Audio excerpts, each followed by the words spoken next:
This is a tour of our home. That's the pile of garbage that now sits in front of it. This is the wreckage of all of our home in bags, and concrete, building supplies, cupboards, wooden floors, lath and plaster that we've been removing. We still have lots of demolition to go, and you can see that most of the other neighbors are doing exactly the same thing. I have to admit, I think we're a little bit ahead of some of them.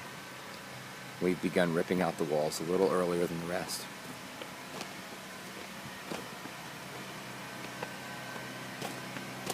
That loud sound you'll hear, and sooner or later I won't be able to talk over it, is our generator in the back. And it's the only way that we can have electricity for any period of time at the home. That's temporary, and we hope to get that fixed.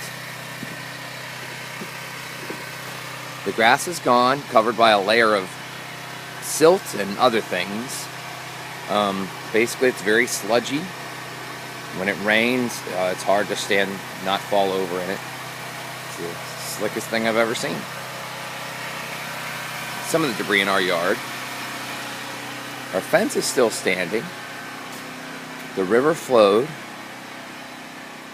from that direction in this direction. Not supposed to do that. The most interesting thing that we've accumulated in our yard has been a piano. We have many other things as well. We had a floating alligator head that the kids gave me one Father's Day in that pond. That floating alligator head floated up and out of that pond, and as we thought it would visit the entire state of North Dakota before heading to Canada, it actually landed on our back steps and stayed there.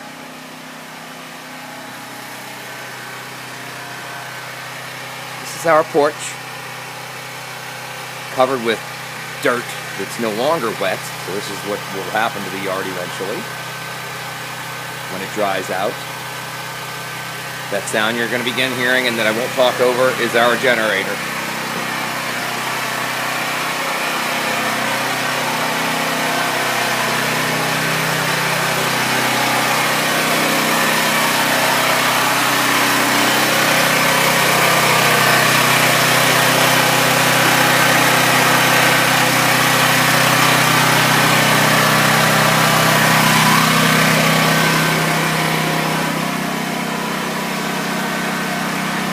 Shine you see down there is the light off the water still in the basement. We still have about 3 or 4 inches there. We're trying to drain it.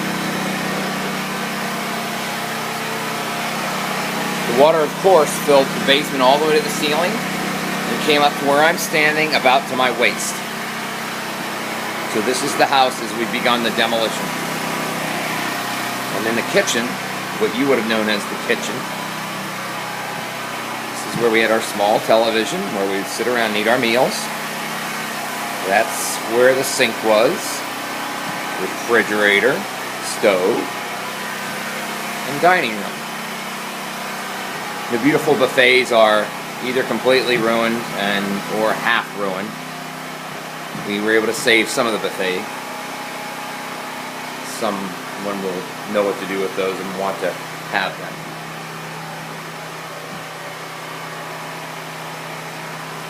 We've turned this into our chance to remodel the house in our own design. I think it would be just a little too much for us to change it back to exactly how it was.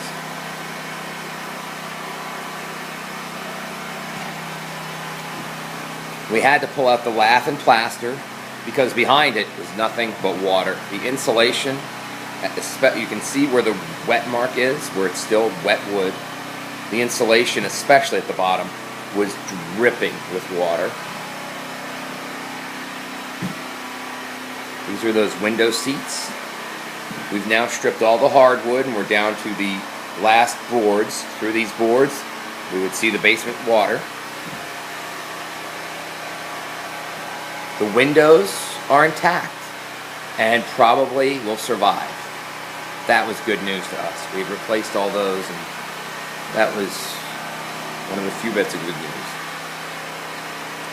there's that little study area. Of course, those small little cabinets that stuck out were ruined as well. So they've gone away as well. Here is the foyer. We used to take off our shoes and hang our hats.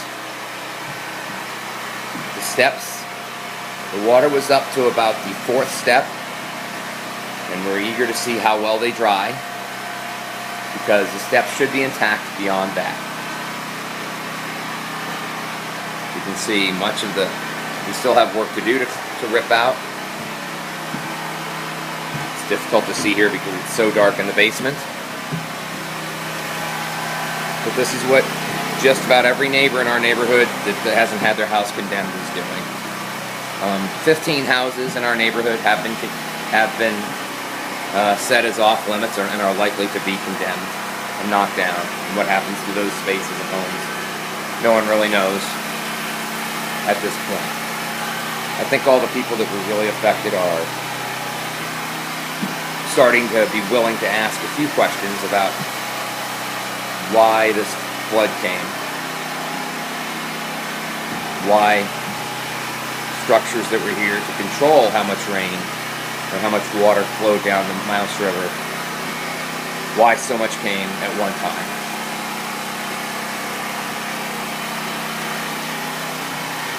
Certainly we had a lot of rain, but the structures we built in anticipation of a lot of rain really didn't do anything at all.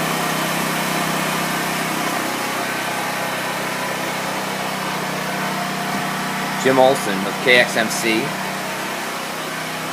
has a nice Facebook piece where he talks about that.